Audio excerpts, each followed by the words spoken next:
Tidak. Tidak. Justru dua disertasi itu menjadi kasusnya ya. Itu kan kasus yang Anda telaah, Anda review tentang topik itu. Judul topik itu. Berarti ini lebih ke mirip itu sebagai penelaahan aja. Iya, telaah lah. Ya, telaah. Anda buktikan pengetahuan yang tadi ditulis tentang topik itu. Kan tadi saya udah contohkan ya. Kalau topiknya tentang teori tadi, nah bagaimana Anda melihat si A, si B ini menggunakan teori di dalam disertasi itu, menulis teori. Apakah teori itu digunakan apa enggak? Misalnya apakah tepat? Gimana perbandingannya dengan apa? Misalnya, terserah Anda mereview ya. Nanti kalau artikel jurnal kebutuhannya ya, komunikasi dengan jurnalnya, tetapi topiknya tentu bukan pada disertasinya ya. Karena ada juga yang ada dengan saya misalnya mahasiswa itu nulis tinjauan pustaka dan literatur review dan scoping review dia nulisnya, dan itu citasinya juga sudah banyak dia nulis paper. Judulnya apa yang ada di paper yang dia bikin itu aja. Oke. Ini jadi minggu depan itu propato ya. Propato, urgensi, penelitian ilmiah, epistemologi, ontologi, aksiologi, dan integrasi ilmu. Harinya hari Selasa ya, udah jelas ya. Untungnya kita nggak ada liburan ini sampai Desember. Ini propato, kemudian minggu depannya lagi, minggu ketiga tanggal 24 itu Prof Andi juga masih kuliah ya, masih lecture, nanti diskusi pluralitas metodologi. Kemudian minggu keempat tanggal 1 ya, mulai ada paper. Siapa ke bagian pertama nanti ada rembuk lah. Makanya perlu ketua kelas, koordinator kelas untuk memastikan siapa yang presentasi pada tanggal 1. Topiknya adalah merancang penelitian. Ya, dan siapa yang diangkat sebagai koordinator kelas, dia diberi otoritas untuk menentukan ya. Seandainya tidak ada yang mau, nanti dia bisa maksa. Makanya dia menjadi ketua kelas. Anda harus nurut karena Anda mengangkat dia secara musyawarah ya. Nah, boleh apa? Minggu keempat itu tanggal 1 mulai ada paper. Papernya kayak tadi. Jadi hari sebelum tanggal 1 itu sudah di-post di grup WhatsApp group nanti dibikin ya. Supaya walaupun saya nggak masuk, saya juga baca papernya, ya. Karena nanti yang menilai di akhir itu saya yang bertanggung jawab. Gitu. Kelas ini berjalan apa enggak, nilainya seperti apa, semua. Jadi harus punya data yang cukup. Terus nanti pertemuan kelima saya lagi tanggal 8 ya, melakukan literatur review, termasuk sistematik literatur review nanti kita bahas untuk tugas UAS-nya. Pada minggu kelima itu kita bahas, ya. Terus minggu ke-6 itu propator lagi tentang teori tadi. Ke-7 kita mulai dari riset kualitatif. Nah, 7 dan 8 ini kan sama ya. Mengapa sama? Model kualitatif itu kita ambil 4 di sini ya. Studi kasus, etnografi, fenomenologi, dan grounded research. Nanti dibagi 2. Boleh minggu ke-7-nya studi kasus dan etnografi. Ya. Minggu ke-8 fenomenologi dan grounded theory. Paham ya? Seandainya lebih jumlah Anda, ini bisa minggu ke-7 itu 2 orang presentasinya. 2 orang ini boleh mengambilnya 1 studi kasus, 1 Atau dua-duanya boleh, satu bahas etnografi dan studi kasus, tentu disertasinya kan beda. Dan satunya lagi bahasnya sama. Nulisnya masing-masing, disertasi masing-masing. Yang direview pasti masing-masing. Karena konsentrasi ada juga beda-beda meskipun nyanyinya sama. Nah, minggu ke-8 juga gitu. Nanti bisa dibagi begitu. Ketua kelasnya yang harus paham ya. Jadi minggu ke-7 misalnya fokus pada studi kasus dan etnografi. Minggu ke-8 fokus pada fenomenologi dan grammar research. Oke? 7, 8, 9, 10 dan seterusnya ada beberapa ini melakukan penelitian historis, biografi, data sekunder, konten analisis, digital research, dan e-research. Bahasnya langkah-langkah, subjek, dan seterusnya sampai ke teknik analisis. Nah, ini kan banyak nih, 9, 10, sama ini 11, 12. Ini tinggal pilih. Nanti ketua kelasnya, misalnya 9 itu nanti fokusnya ke historis, riset sejarah. Siapa yang presentasi riset historis? Dibagi-bagi ya. Prof, kalau e-research kayaknya baru ya Prof ya? E-research ya, tapi sudah tren yang luar biasa. Sekarang ini orang bisa tahu e-research itu melalui termasuk media ya, studi media yang sangat sentimen research. Kita bisa tahu saat ini tingkat toleransi manusia di dunia ini bisa dilihat.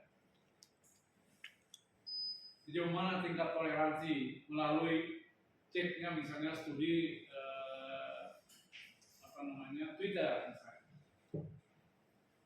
Cek di Twitter. Tadi kan paper pertama kali dipresentasikan di pekan ke-4 dan pekan berikut ya seperti itu ya. Sementara pekan ke-5 dan berikutnya kan ada dosen-dosen yang lainnya. Apakah itu waktunya bersamaan, jadi sebelum kuliah dimulai presentasi dulu atau begitu ya? Iya, sama. Walaupun dosennya bukan Prof. Ya, sama. Ini kan kita kuliah ini, tim ini sudah bertahun-tahun lah ya. Bertahun-tahun ini kita merancang ini, membahas ini udah bertahun-tahun. Timnya udah paham. Dan kita ada grup khusus dosennya juga ada. Saya hadir. Saya selalu hadir.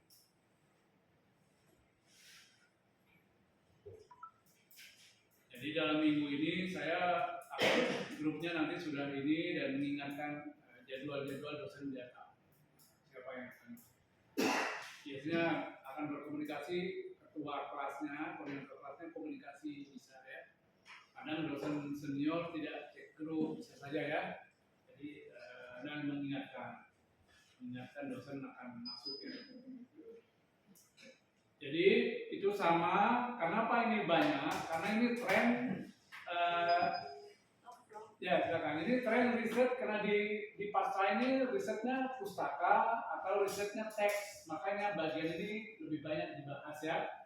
Studi sejarah, studi biografi, studi tokoh kan banyak. Makanya ini banyak dibahas. Konten analisis, data sekunder. Ini bisa kuantitatif, bisa kualitatif, tapi kebanyakannya kualitatif ya. Kalau data sekunder misalnya data set itu bisa juga bisa kuantitatif. Banyak tren-tren riset yang apa namanya berkembang ya. Oke, jadi ada 4 kali yang di sini. Kemudian nanti pertemuan ke-13 itu melakukan penelitian kuantitatif. 1 kali saja kita riset kuantitatifnya, survei dan eksperimen ya. Sama.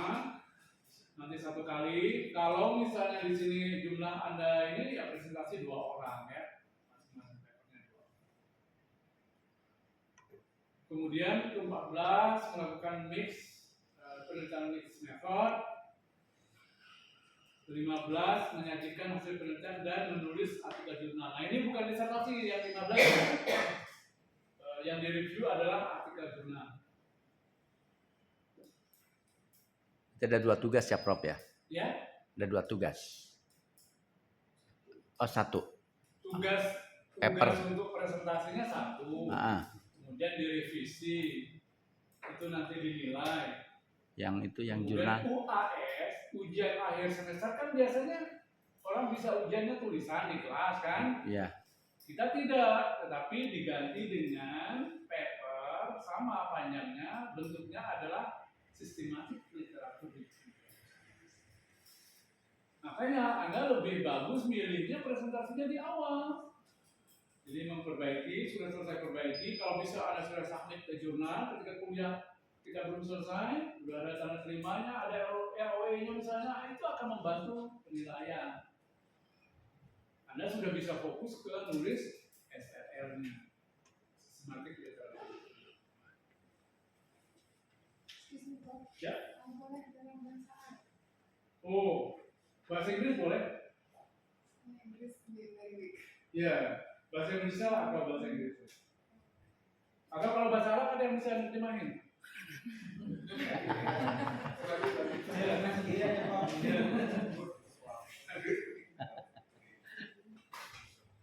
Iya.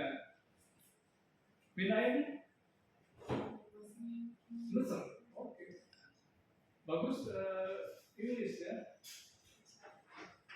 Atau Indonesia ya? Udah belajar bahasa Indonesia?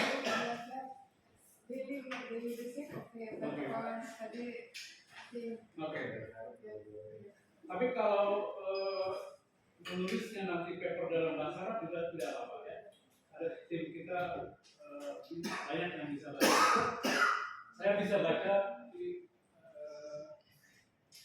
takalum dasar ya, polinesian. Ya, tidak bagus. Ya. Tapi kalau diajak lama-lama nyambung nggak sih? Ya. Tapi jarang ya. Oke, but you better speak English. Oh, saya. Oke. Siapa yang bisa mendampingi, bisa menjelaskan? Karena bahasa Arabnya jalan. Insya Allah sedikit. Oh iya, Nah. dibantu ya. Nanti ya. Pak tuh. Ya, ya, Isra. Ya. Ada syaratnya ya. Ya.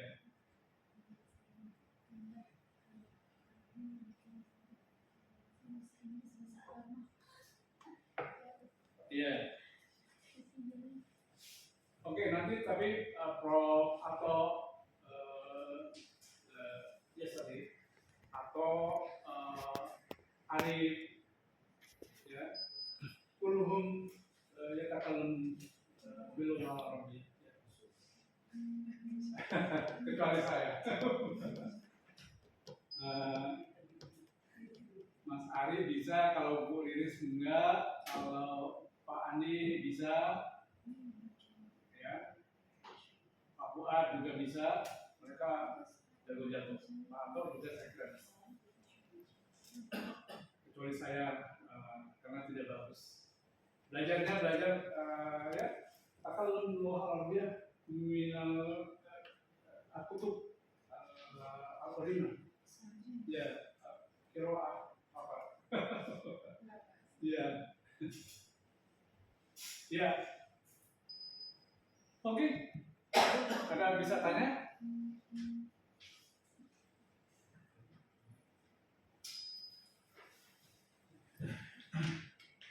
Sebenarnya kita punya kelas berbahasa Arab. Karena ya,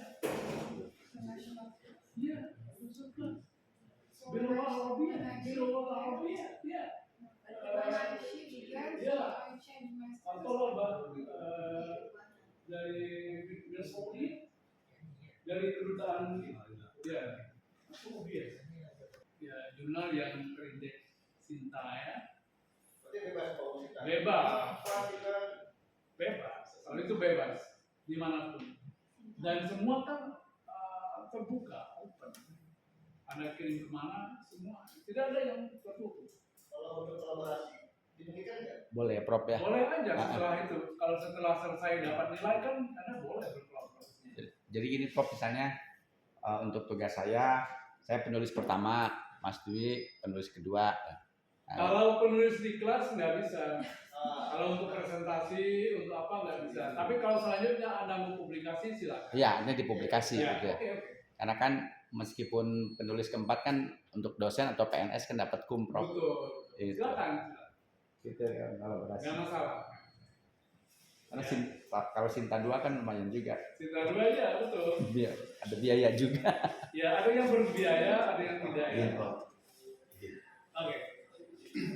Apalagi jurnal Yeah. nasional. In this class, we have two papers. One paper is related to the topic of the week.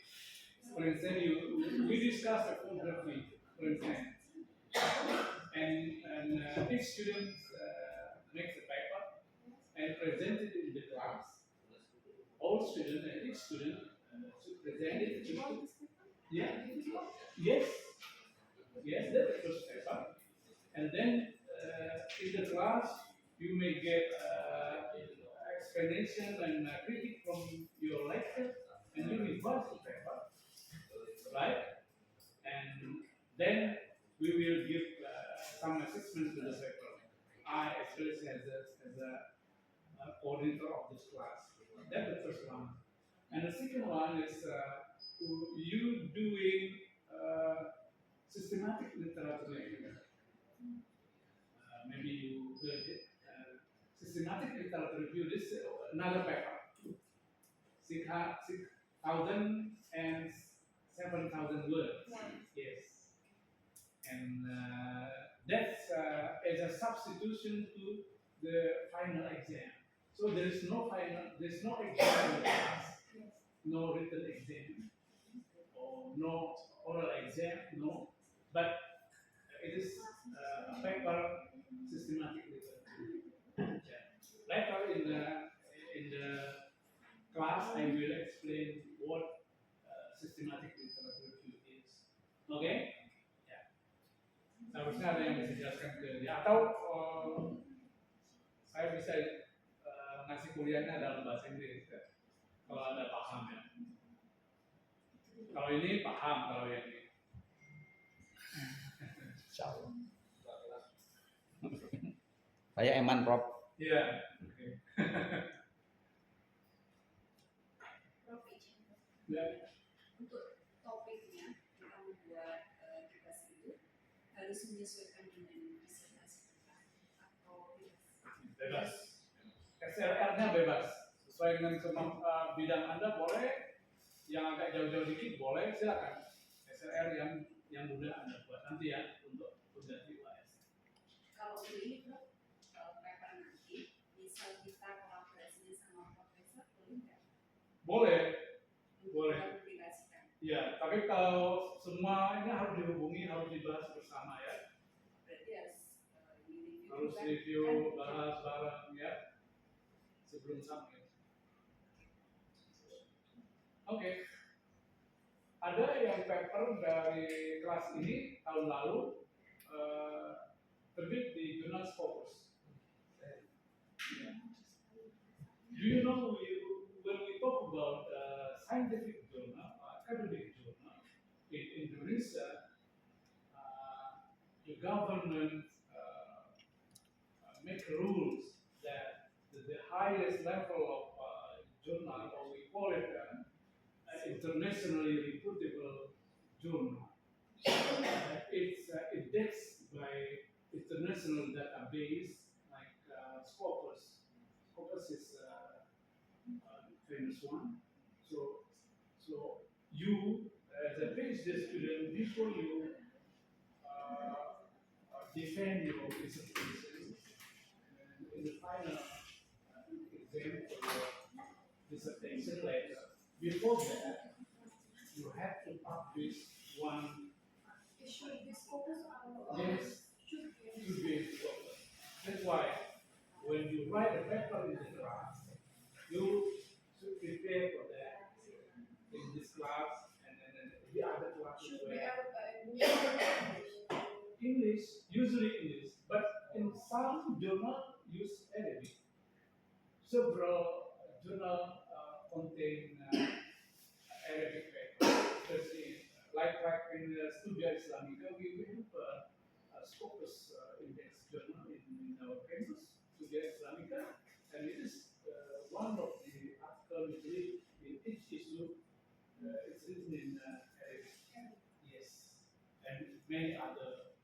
Mahwal Ban. What is research? Apa research? It is systematic procedures, yeah, to answer the questions.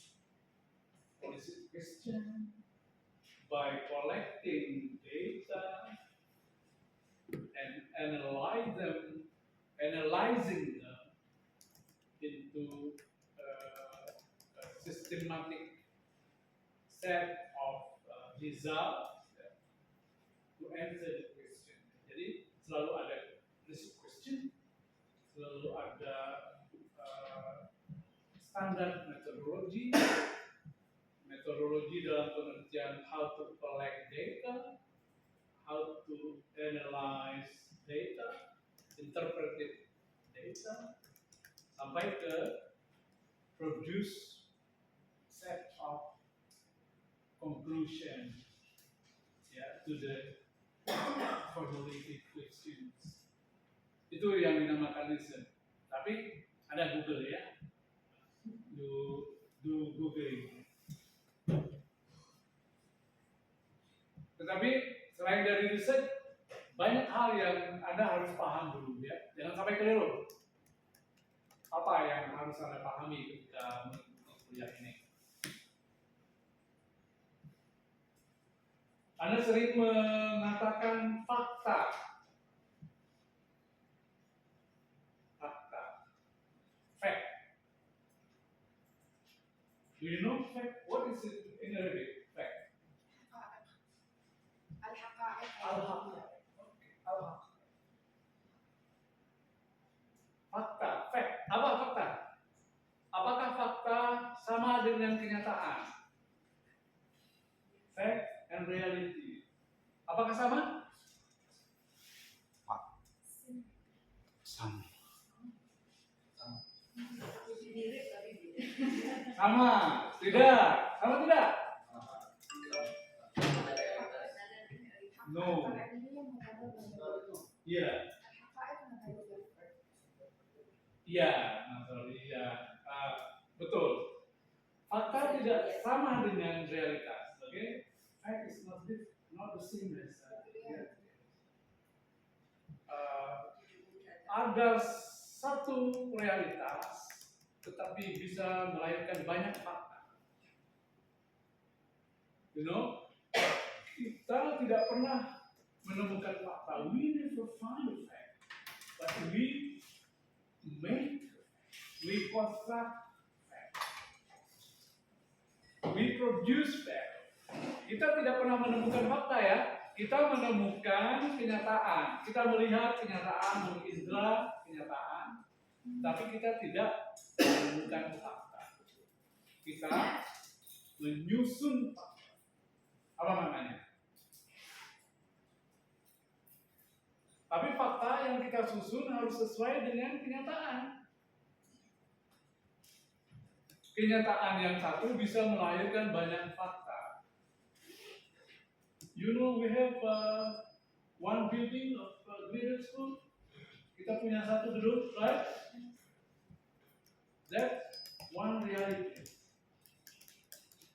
But we may make several facts on this reality. Kita bisa membuat sejumlah fakta. Fakta kita buat, oke? Okay? Taruhlah kita foto aja. Fakta itu berapa foto? Foto dari atas. You may take a picture of this building from upstairs. Satu fakta. Bentuknya berbeda kan? tapi sesuai dengan kenyataannya. But you may also take a picture from in front. Dua fakta tentang satu realitas. Bisa ngambil foto dari sana, 3 fakta. Bisa dari dalam. We may produce several facts on one reality. Kalau gitu bisa disebut gini nggak, Prof? Satu realita itu terdiri dari beberapa fakta. Bukan begitu. Satu realitas bisa melahirkan banyak fakta. Dan fakta itu lahir dari perspektif. Dari perspektif. You say nazaria, ya? Ya. Kelamin. Pendidikan. Kalau kita ngomong jenis kelamin, di pikiran kita langsung ingat ada 2 atribut kalau nggak laki-laki perempuan.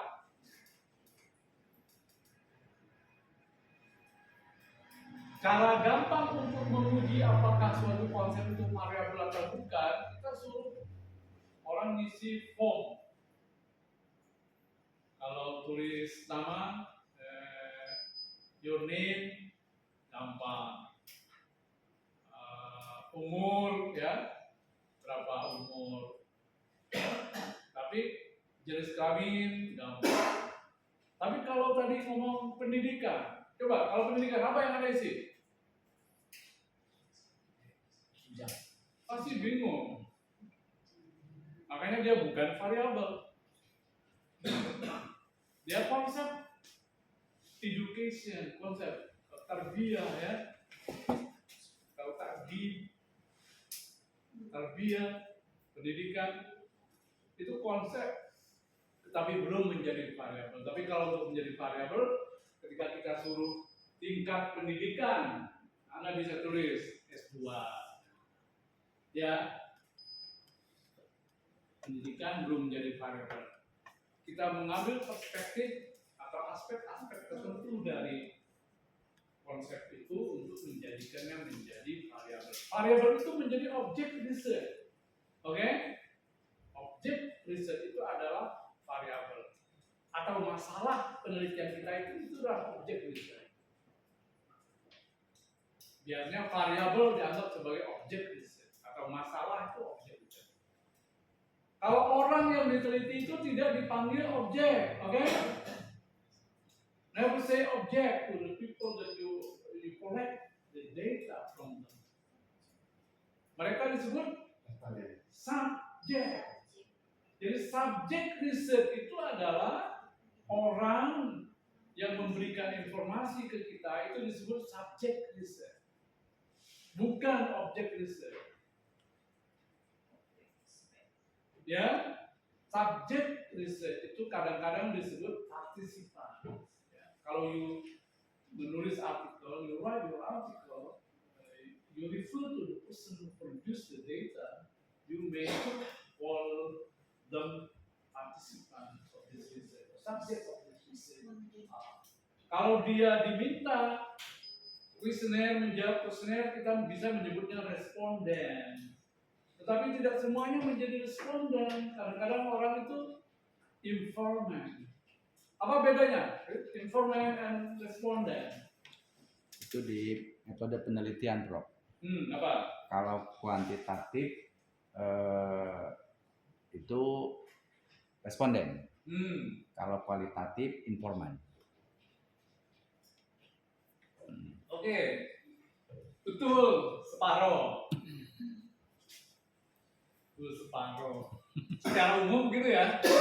Kalau risetnya kualitatif, we call them informant. Kalau risetnya kuantitatif, we call them respondent. Tetapi tidak persis. Responden itu adalah orang yang merespon pertanyaan-pertanyaan, mengisi kuesioner, itu respon.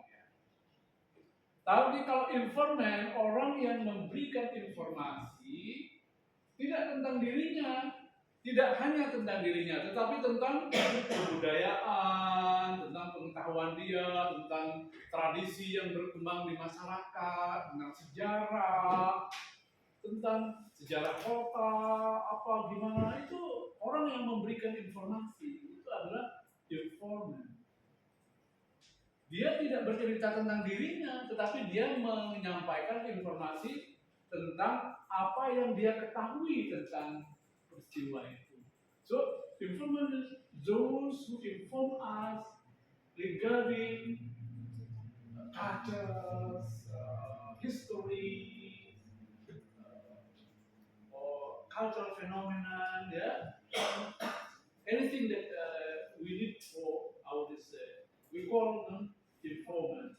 But respondents are those who respond to the questions about himself, about themselves. Jadi responden itu orang yang menjawab pertanyaan tentang dirinya. Ya, bedanya gitu. Responden itu orang yang merespon pertanyaan tentang dirinya yang dia jawab. Tetapi kalau informan itu orang yang memberi informasi tidak hanya tentang dirinya, tapi tentang apa yang dia ketahui. Makanya saya bilang benar separuh. Ya.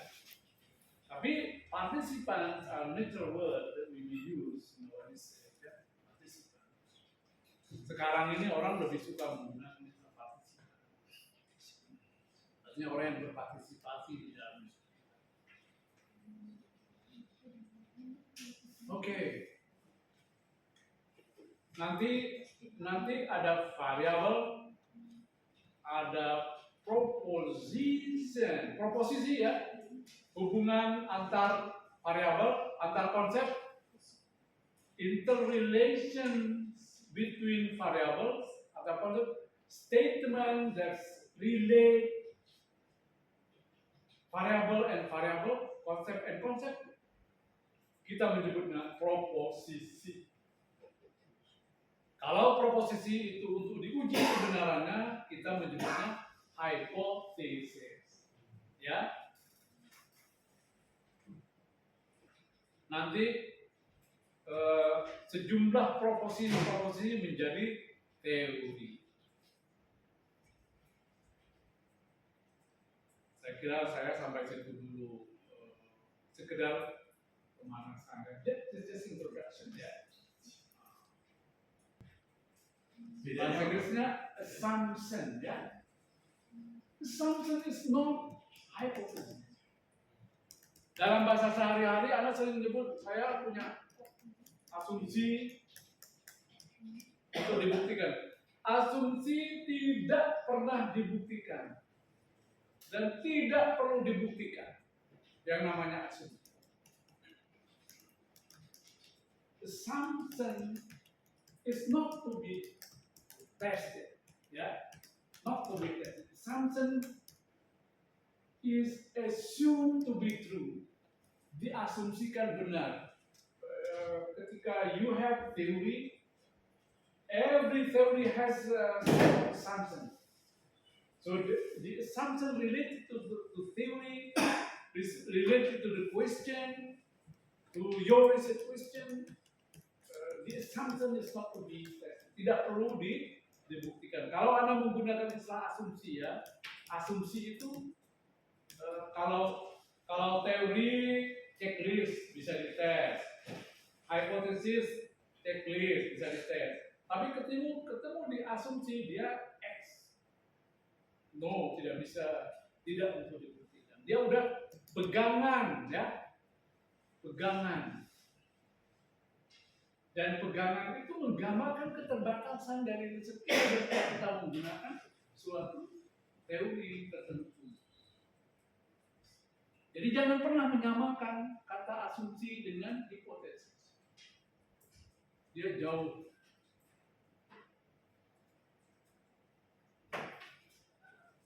Ya? Oke. Prof. Ya. Tadi jelaskan bahwa fakta itu lahir dari perspektif Prof. Kemudian bagaimana cara menjustifikasi bahwa sebuah perspektif itu sebagai fakta karena ia berasal dari opini subjektif? Ya. Kita sering membedakan antara mana opini, mana fakta ya. kalau opini itu kan kalau saya riset tentang religiusitas, tadi saya sudah contohkan ya, tadi Anda masukkan religiusitas risetnya.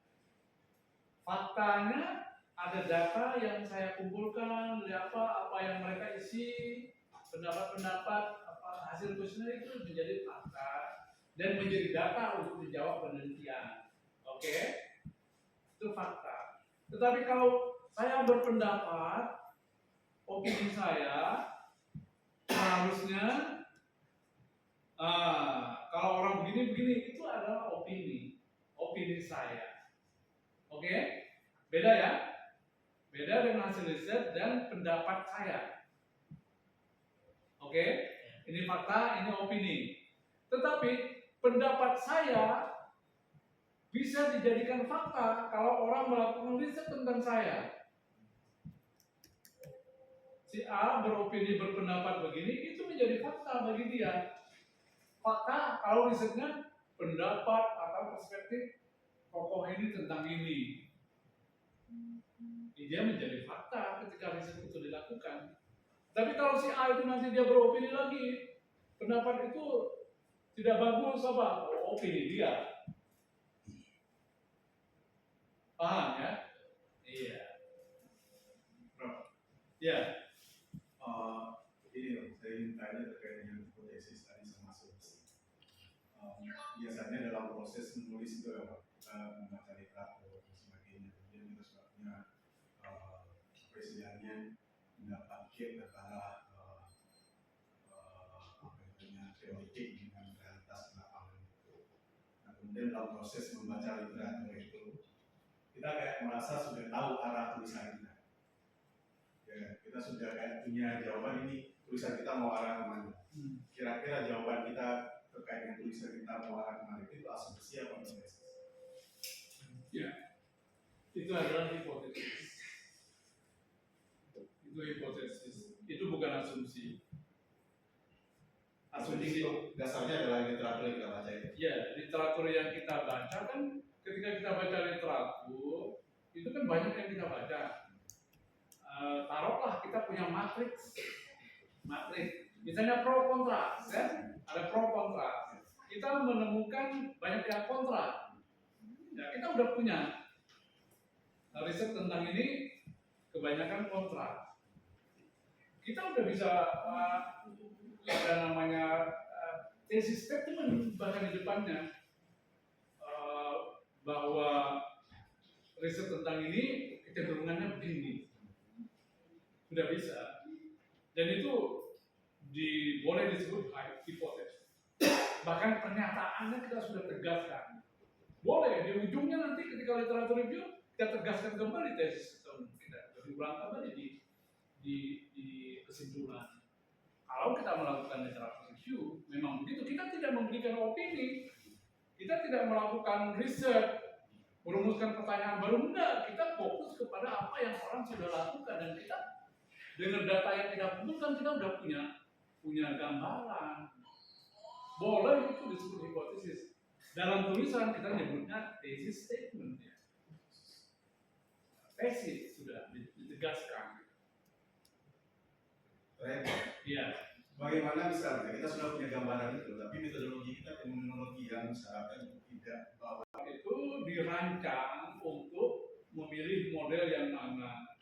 Kalau risetnya yang itu disebut biasanya kuanti kuali ya, seringnya disebut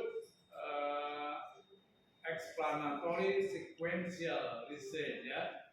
Nah, mulai dari kuanti dapat angka-angkanya, hubungannya terbukti berpengaruh tidak berpengaruh ditelusuri dengan riset kualitatif dengan memilih informan yang kategori-kategori itu menjadi informan yang ditelusuri, dipelajari lebih dalam mengapa dia begitu, dicari. Nah, menghasilkan satu kesimpulan utuh dari dua metode yang digunakan itu.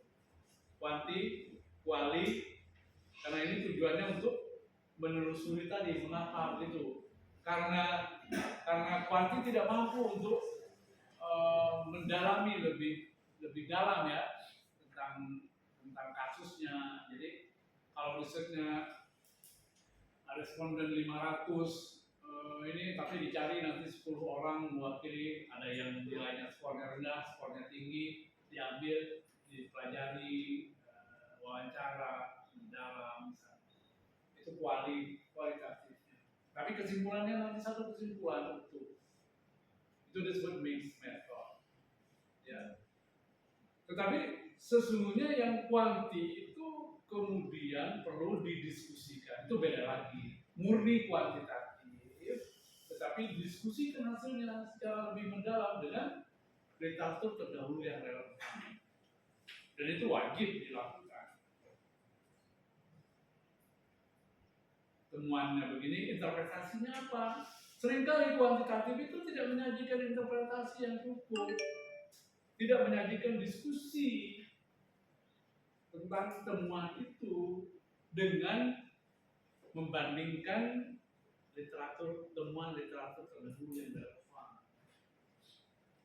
Diskusi itu melahirkan kontribusi. Ya, jadi kita nggak bicara di situ novelty, enggak. Novelty itu di awal, ketika kita merumuskan. Di sini kita bicara kontribusi. Jangan salah, ya.